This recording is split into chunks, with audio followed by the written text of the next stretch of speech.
Well, good day. So, for today, I'm going to talk about one of the Charlie Brown Christmas specials. And you might be thinking, one of them? There was only one, right? Nay, my friend, they actually made a few of them, and I'm going to talk about the second one, which was so memorable because everybody forgot about it. But, here we are. So, alright, let's go.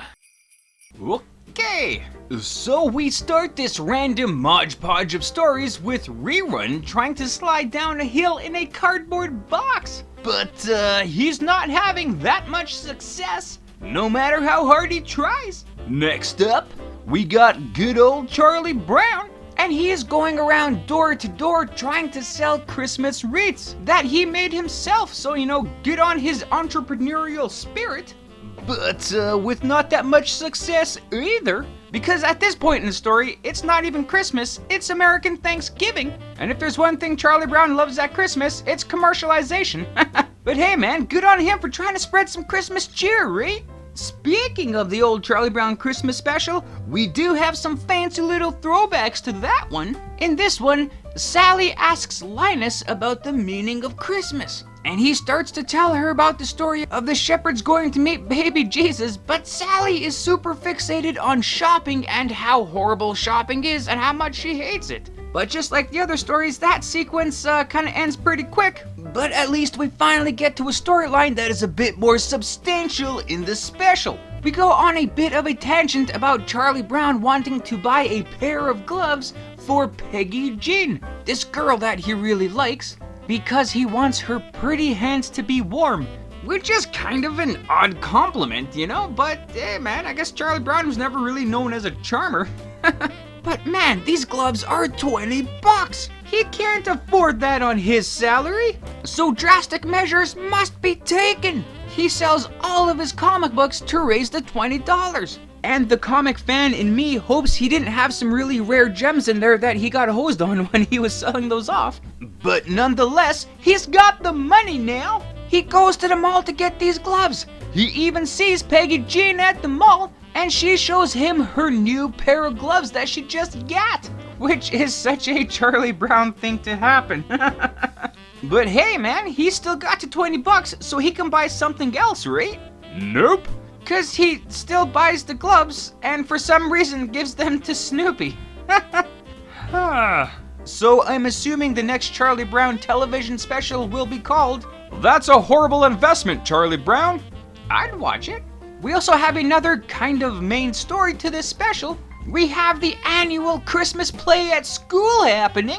And if you were wondering, no, Charlie Brown is not directing this one. But we do have some fresh new talent involved in it. Marcy is playing Mary, Peppermint Patty is playing a sheep, Franklin is playing Gabriel, and Sally is playing another random angel who only has one line, which is Hark! And she is stressing out really bad because what if she forgets her lines? She's been practicing her lines for quite some time, right? And as per foreshadowing, once she actually gets on stage to perform her line, she doesn't say hark, she says hockey stick, which is pretty embarrassing. But not as bad as Peppermint Patty forgetting her lines as a sheep, which is just meh. Worse yet, she doesn't even technically have any lines, like she doesn't have to make any noise. But and Charlie Brown did not stick around to see the rest of the play, and I guess on our end, there's not much to stick around to see because with all of that, that is the end of this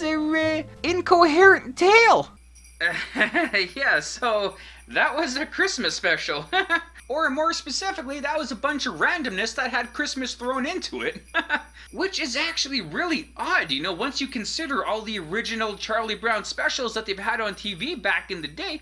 Those older specials would take stories that were in the original Peanuts comic strip and they would rework the story into a proper script for television so it was a really compelling and full story for television. Whereas with this special, not really, right? Well, for sure, they did take the stories from the original Peanuts comic strips, but that's kind of where they stopped with their, writing. it really was just a Mod Podge of random Christmasness. Like, and it was in one way kind of quaint because there is so much that happens at Christmas. It is kind of neat to be kind of thrown about here and there because that's what kind of happens. But at the same time, there was really no substance. There was no story. There was really nothing to really kind of keep you engaged in watching this. Like, there were so many little jokes and kind of gags in the special that I did not include in my recap because there was just there for 5 seconds, and it would have been basically a nonsensical word salad if I would have explained every little thing in this special. It was, well, I guess word salad critiques are kind of my thing, I guess, but still, in this case, man, it would have been a bit too much even for me. And there was absolutely no reworking of the original comic strip stories, to the point where, in one sense, it was kind of neat, because as you're watching the jokes being kind of told on the screen, you could actually visualize where these jokes would be in the 3-panel comic strip, right? Like, you could absolutely visualize the first panel of the joke kind of premise, the second panel of the joke setup, and the third panel of the punchline. You actually could see this happening when you're watching the special. So, like I say, like, it does have its moments, and it does have its throwbacks to the original Charlie Brown Christmas special, which, you know, kind of makes you nostalgic for that original special because, you know, it was good. So, if you haven't watched this yet, and you do want to, just, you know, heads up that it's all over the map, man, you know, but it's Christmassy. But with that, there's some more behind the scene things and some other things going on, so let's get to that stuff over here. Alright, so seeing as we're on the topic of Charlie Brown Christmas specials, let's dive into the whole Charlie Brown Christmas special realm. So, the first Christmas special debuted in 1965, which of course was a Charlie Brown Christmas. And it was so amazing and so impactful that it really helped solidify the whole concept of a successful Christmas special. And since then, we've had tons of Christmas specials coming out, right? With that original Charlie Brown special still standing as one of the giants in the Christmas special realm to this day. Fast forward to roughly 30 years later, and we have this Christmas special debut. It's Christmas time again, Charlie Brown. 1992 is when it came out. So that first Christmas special was the first Charlie Brown special overall, and was, I guess, therefore the first special to ever appear on CBS. This featured special that I just talked about was actually the last Charlie Brown special to air on CBS, as CBS really wasn't that happy with the ratings kind of dropping with Charlie Brown specials, and the quality of storytelling wasn't as good as before. So they decided to kick Charlie Brown to the curb. But lucky for Charlie Brown, ABC picked up the rights for them and they started producing specials of their own. In 2002, we had Charlie Brown's Christmas Tales, which is kind of the same thing, a bunch of stories, you know, put together. There was only 5 stories in there, so it was a little more, I guess, congruent than the featured special today. And in 2003, ABC did release I Want a Dog for Christmas, Charlie Brown, which was all about Linus's brother, Rerun, wanting to get a dog for Christmas. So, lots of Charlie Brown Christmas specials to watch if you're hip to that. But you might have to take a deeper look around to find those last 3 Christmas specials, as they do not get shown on television as much, you know, nowadays. Well, I guess depends where you live, but they are definitely not as popular as the first Charlie Brown Christmas special. Speaking of that first special, this featured special does have a bunch of throwbacks and kind of references to the original special. The most obvious one, of course, is the Christmas play, right? Something that happens annually at schools. Charlie Brown was involved in one play before, not this one, but the play is of the same story as in the original Charlie Brown special, which is, you know, the nativity scene, 3 wise men going to meet up with baby Jesus and stuff like that. Another throwback is Linus telling of the meaning of Christmas, right? The birth of Jesus and all that. And while he's telling this to Sally, she is yammering on about shopping, how hard it is, and all that stuff, blah blah blah. So that's kind of a similar thing to the original special of Linus talking about the meaning of Christmas, but everything else being surrounded with commercialization around Christmas, right? Like with Sally being so infatuated with shopping and buying people things, you know? Which also gets to Franklin and Sally calling out Charlie Brown with him selling Christmas wreaths as adding to the commercialization of Christmas. And even Franklin is like, don't you realize what you're doing, Charlie Brown?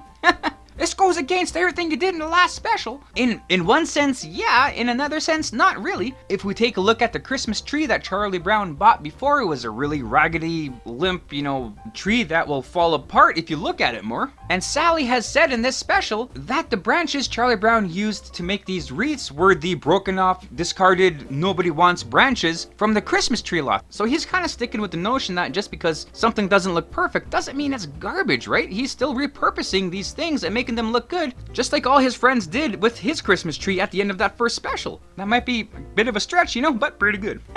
So while Charlie Brown is looking through all of his belongings, to see what he can sell to raise the money to get Peggy Jean's gloves, one of the first things he was trying to sell was a autographed baseball from Joe Garagiola, which in one way is pretty cool. If you're a baseball fan, you're like, holy crap, that's a pretty awesome baseball reference. It's also pretty awesome to note that Garagiola and Peanuts creator Charles Schulz were actually real good friends in real life. So Charles Schulz would try to, include his friends in his specials, and kind of like this was a nice little tribute to his buddy. And speaking of Peggy Jean and her hands, this featured special was her first appearance in the Charlie Brown specials, and I guess in any kind of cartoon form. She first appeared in the Peanuts comic strip in July 23rd, 1990, when she met Charlie Brown at summer camp. Of course, Charlie Brown was so nervous around her that he screwed up his own name, talking to her, and said his name is Brownie Charles, which she refers to him as ever since. And actually, they were an item. They dated pretty much kind of on and off from 1990 to 1999 till she broke up with him, and that was the last we seen of her in the comic strips. But pretty neat character. 'Tis better to love and lost than never have loved at all, eh, Chuck? But that's pretty much what I got for this special here. So yeah, with this, that, those, and all those other things, I guess that's that. Right on, and there you go. So thanks for watching the video. I hope you liked it as much as I did making it. Also, feel free to check out the source material that I featured in this video. And if you want to leave a comment on anything you may have liked or things I might have missed in this, feel free to do so. Or anything else, just to say hi. That's cool too. And other than that, have a great day. Thanks.